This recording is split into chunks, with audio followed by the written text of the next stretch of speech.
اعوذ باللہ من الشیطان الرجیم بسم اللہ الرحمن الرحیم قل ان کان آباؤکم وابناؤکم، کہہ دیجئے اگر ہوں تمہارے باپ اور تمہارے بیٹے اور تمہارے بھائی، وازواجکم اور تمہاری بیویاں، وعشیرتکم اور تمہاری برادری، واموال اقترفتموها اور وہ مال جو تم نے مشقت سے کمائے، وتجارت تخشون کسادہا اور تجارت ماند پڑنے کا ڈر ہے تمہیں، ومساکن ترضونہا اور مکانات جن کو تم پسند کرتے ہو، احب الیکم من اللہ ورسولہ زیادہ محبوب تمہیں اللہ اور اس کے رسول سے، وجہاد فی سبیلہ اور جہاد فی سبیل اللہ سے، فتربصوا پس انتظار کرو، حتی یأتی اللہ بامرہ یہاں تک کہ لائے اللہ تعالیٰ اپنا امر، واللہ لا یہدی القوم الفاسقین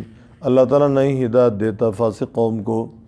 لقد نصرکم اللہ البتہ تحقیق مدد کی تمہاری اللہ تعالیٰ نے، فی مواطن کثیرہ بہت سارے میدانوں میں، ویوم حنین اور حنین والے دن، اذ اعجبتکم جب گمنڈ کیا تم نے، کثرتکم اپنی کثرت پہ، فلم تغنی عنکم شیئا نہیں کام آئی تمہارے کوئی چیز، وضاقت علیکم الارض اور تنگ ہو گئی اوپر تمہارے زمین، بما رحبت باوجود کشادہ ہونے کے، ثم ولیتم مدبرین پھر تم پھر گئے پیٹھ پھیر کر، ثم انزل اللہ سکینتہ پھر اتاری اللہ تعالیٰ نے اپنی تسلی، علی رسولہ اوپر اپنے رسول کے، وعلی المؤمنین اور اوپر مؤمنین کے، وانزل جنوداً اور اتارا لشکر، لم تروہا کہ تم نے نہیں دیکھا اس کو، وعذب الذین کفروا اور سزا دی کافروں کو، وذالک جزاء الکافرین اور یہ بدلہ ہے کافروں کا۔ ثم یتوب اللہ پھر مہربانی کی اللہ تعالیٰ نے، من بعد ذالک پھر مہربانی کرتا اللہ تعالیٰ بعد اس کے، علی من یشاء جس پہ چاہتا ہے، واللہ غفور الرحیم اللہ تعالیٰ بخشنے والا رحم کرنے والا ہے۔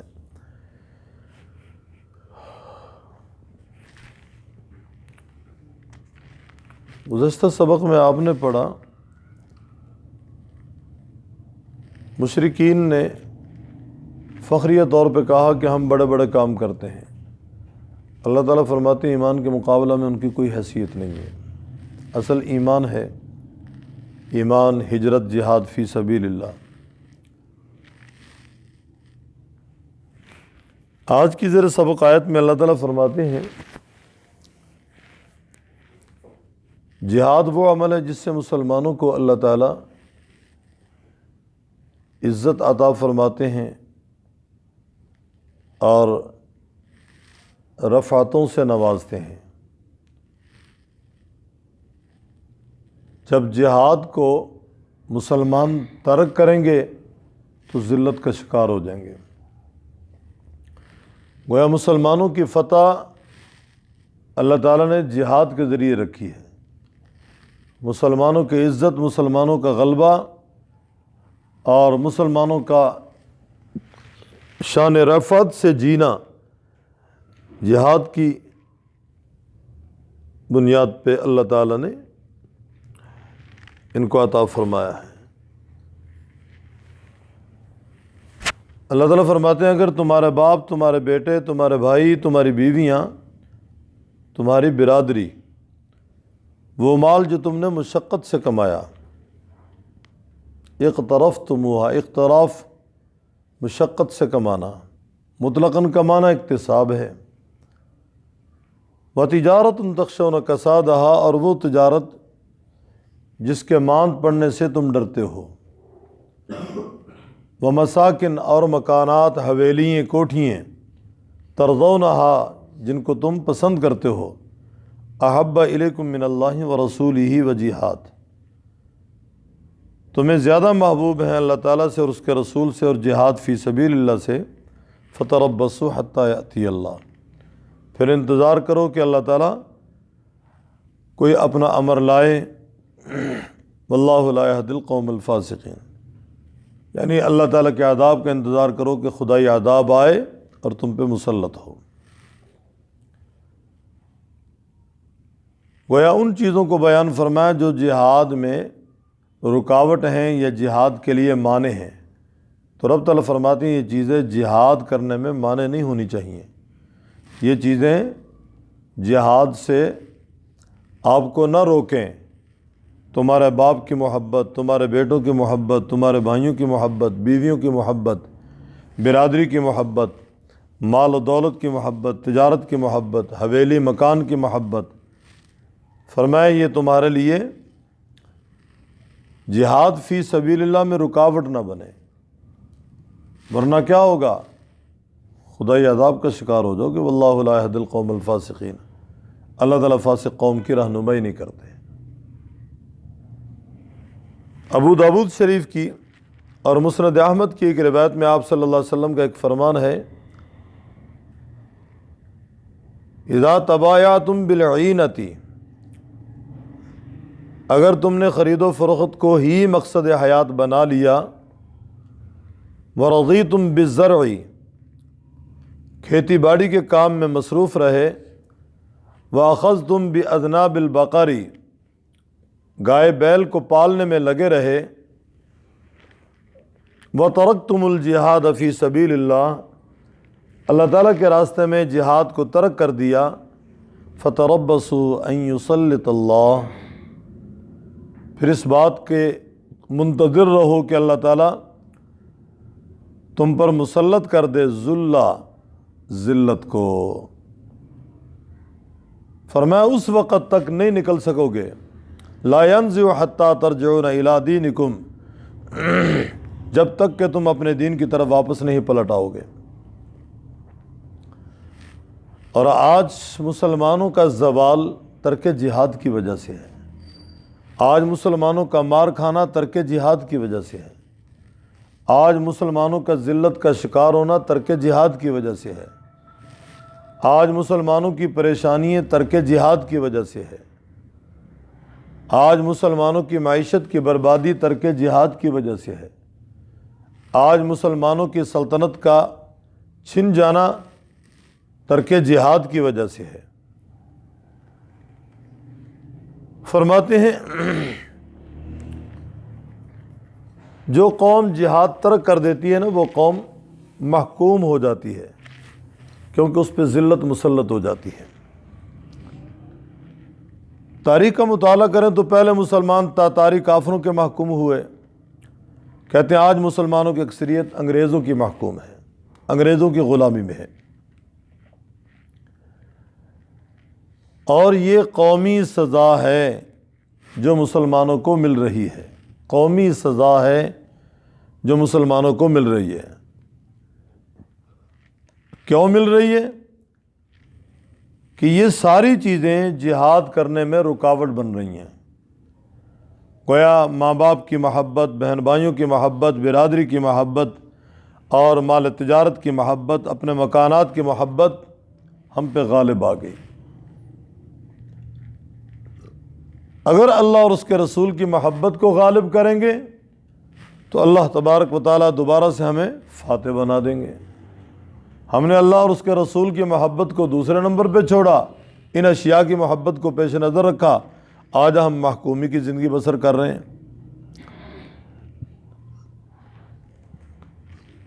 واللہ لا یہدی القوم الفاسقین، فرمایا اللہ تبارک و تعالیٰ فاسق قوم کو ہدایت نہیں دیتے.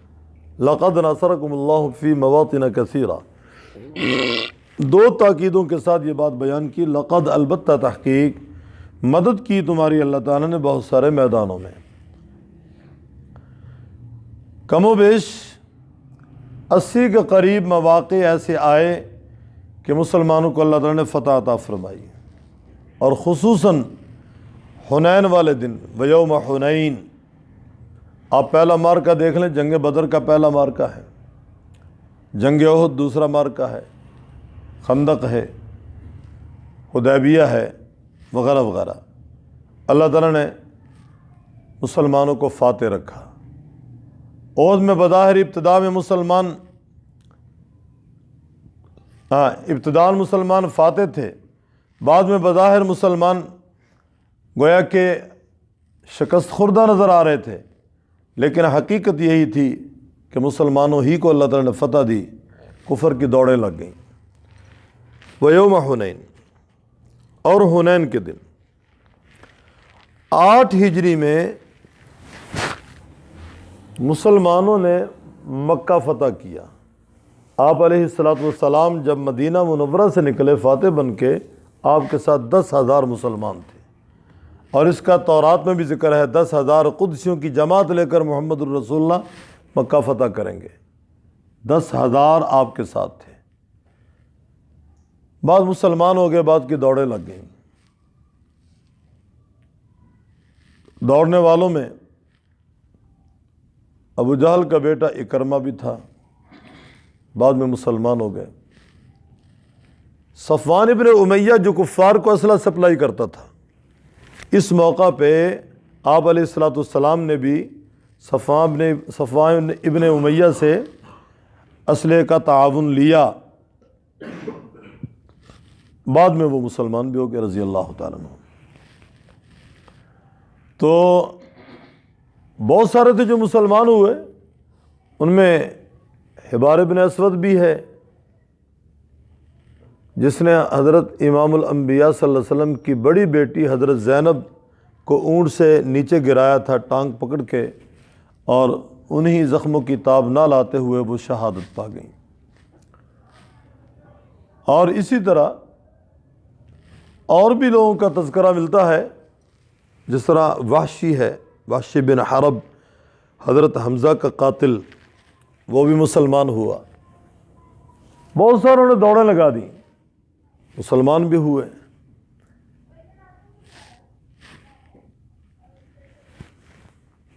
مکہ فتح ہوا تو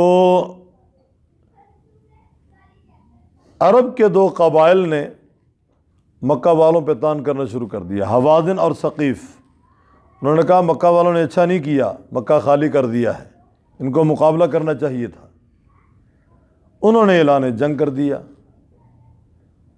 فتح مکہ کے بعد اللہ تعالیٰ نے حکم دیا کہ اب حنین کا رخ کریں۔ مکہ مکرمہ سے طائف جاتے ہوئے درمیان میں یہ حنین کی وادی ہے۔ مکہ مکرمہ سے طائف کا فاصلہ کم و بیش کوئی 70-75 میل ہے، 70 کے قریب۔ تو جارانہ جہاں سے آپ صلی اللہ علیہ وسلم نے احرام باندھا تھا، اس کے ساتھ ہی حنین والوں کا قبرستان ہے، تھوڑا سا آگے وادی حنین ہے۔ ہوازن اور ثقیف نے عزم کر لیا کہ ہم نے لڑائی لڑنی ہے، جنگ کرنی ہے۔ ادھر آپ علیہ الصلوۃ والسلام کو اللہ تعالیٰ نے حکم دیا آپ نکلیں۔ حنین کے مقام پہ گویا آپس میں آمنا سامنا ہوا۔ ہوازن اور ثقیف والوں نے 4,000 بڑے جنگجو لوگ تیار کیے، جو بڑے نشانے والے اچھے تیر انداز تھے۔ ان کے ساتھ عورتیں بھی تھیں، بچے بھی تھے، ساز و سامان لے کر آئے تھے۔ اور ان کی کہتے ہیں کہ کمان 120 سالہ ایک بوڑھا آدمی کر رہا تھا، درید ابن صمہ۔ یہ بڑا معمر تھا اور شاعر بھی تھا، جنگی چالوں سے کہتے ہیں بڑا واقف تھا۔ اور اسی نے مشورہ دیا تھا کہ عرب کے بعد دوسرے قبائل کو ساتھ ملا کر مسلمانوں کے خلاف فوری طور پہ کارروائی کی جائے۔ اب یہ لوگ آگے میدان میں۔ مسلمانوں کو جب خبر ملی کہ مقابلہ میں ہمارے 4,000 اور ہم 12,000، کسی نے یہ کہہ دیا جب ہم تھوڑے ہوتے تھے ہم غالب آتے تھے، آج تو ہم بہت زیادہ ہیں، وہ تھوڑے ہیں۔ بس اتنا کہنا تھا کہ فتح شکست میں بدل گئی۔ مسلمانوں کی ایک جماعت ایک درے سے گزر رہی تھی، انہوں نے حملہ کر دیا، مسلمان دائیں بائیں ہو گئے، اور آپ صلی اللہ علیہ وسلم کے قریب بہت تھوڑے لوگ تھے جو ٹھہر گئے۔ بعض نے لکھا ہے کہ صرف 9 آدمی آپ صلی اللہ علیہ وسلم کے پاس تھے، جس میں حضرت ابوبکر، عمر، علی، عباس رضی اللہ عنہم اجمعین، اور بعض نے 100 آدمیوں کے قریب لکھا ہے۔ حضرت عباس رضی اللہ تعالیٰ عنہ بھی ان لوگوں میں موجود تھے۔ آپ علیہ الصلوۃ والسلام نے فرمایا، انا النبی لا کذب، میں اللہ کا نبی ہوں، جھوٹ نہیں کہتا، انا ابن عبد المطلب، میں عبد المطلب کا بیٹا ہوں، الیہ عباد اللہ انا رسول اللہ، اللہ کے بندوں میری طرف آؤ، میں اللہ کا رسول موجود ہوں۔ یا ایک جملہ آپ صلی اللہ علیہ وسلم فرمایا، یا معاش شجرہ کے الفاظ ہیں کہ اے درخت کے نیچے بیعت کرنے والوں، کہاں گئے ہو تم؟ چنانچہ وہ لوگ سارے کے سارے آپ صلی اللہ علیہ وسلم کے ساتھ جمع ہو گئے۔ پھر مسلمانوں نے جب دوبارہ حملہ کیا تو ان کے 4000 وہ جو جنگجو تھے نا، وہ سارے قید ہوئے، عورتیں ان کی قید ہوئیں، بچے ان کے قید ہوئے، بہت سارا مال غنیمت مسلمانوں کے ہاتھ آیا۔ اس مال غنیمت کے اندر کم و بیش جو مسلمانوں کے ہاتھ سامان آیا، 6000 غلام لونڈیاں، 24000 اونٹ، 40000 بکریاں اور 4000 اونس چاندی، یہ تقریباً 3 من 4 کلو کے قریب بنتی ہے، کچھ سونا بھی تھا۔ یہ مسلمانوں کے ہاتھ سامان آیا۔ آپ علیہ الصلوۃ والسلام نے وہ سامان مجاہدین میں تقسیم کر دیا، خصوصاً ان لوگوں کو جو نئے نئے مسلمان ہوئے تھے تالیف قلوب کے لیے۔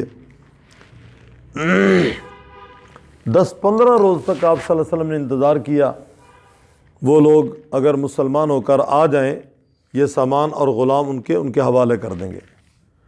وہ 10-15 روز کے بعد جب آئے تو آپ علیہ السلام یہ سب کچھ تقسیم کر چکے تھے۔ انہوں نے کہا ہم مسلمان ہو کر آ گئے ہیں، ہمارا سامان، ہمارا مال، ہمارے عورتیں، ہمارے بچے ہمیں واپس کیے جائیں۔